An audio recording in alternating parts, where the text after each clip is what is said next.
Hello friends, போச்சு போங்க. மாங்காய் சீசன் வந்துருச்சு. இன்னுமா மாங்காய் சட்னி பண்ணி பார்க்கல?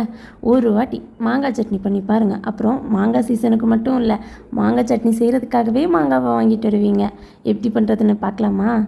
ஒன்றும் இல்லைங்க, ரொம்ப சிம்பிள். கொஞ்சமாக தேங்காய் எடுத்துக்கோங்க. தேங்காயோட கொஞ்சம் அதிகமாக மாங்காய் எடுத்துக்கோங்க. சின்ன உள்ளி ஒரு 4, ஒரு 2 பூண்டு எடுத்துக்கோங்க. ஜீரகம் கொஞ்சமாக எடுத்துக்கோங்க. கூட ஒரு சின்ன துண்டு இஞ்சியை சேர்த்துக்கோங்க. பச்சை மிளகாய் 2 கீரி போட்டுக்கோங்க. தேவையான அளவுக்கு உப்பு சேர்த்துக்கோங்க. ஃபஸ்ட்டு அரைக்கும்போது தண்ணி ஊற்றாமல் கொஞ்சம் குறைன்னு அரைச்சி எடுத்துக்கோங்க. அப்போ தான் மாங்காய் நல்லா அரையும். அதுக்கப்புறமா கொஞ்சம் தண்ணி ஊற்றி நல்லா அரைச்சி எடுத்துக்கோங்க. இப்போது தாளிக்கிறதுக்கு ஒரு கடாயில் கொஞ்சமாக எண்ணெய் ஊற்றிக்கோங்க. கடுகு, உளுத்தப்பருப்பு போட்டுட்டு கருவேப்பிலை போட்டு இது நல்லா பொரிஞ்சதுக்கப்புறமா நம்ம அரைச்சி வச்சுருக்கிற தேங்காய் மாங்காய் விழுதை இது கூட சேர்த்துக்கோங்க. இப்போது தண்ணி சேர்க்கணும் அப்படின்னா நம்ம மிக்ஸி ஜார் இருக்குல்ல, அதில் கொஞ்சமாக தண்ணி ஊற்றி அதை கழுவி இதில் ஊற்றிக்கோங்க.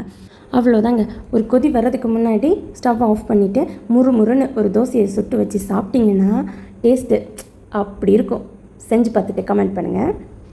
இந்த மாதிரி சிம்பிளான ரெசிபிக்கு நம்ம சேனலை சப்ஸ்கிரைப் பண்ணி வச்சுக்கோங்க.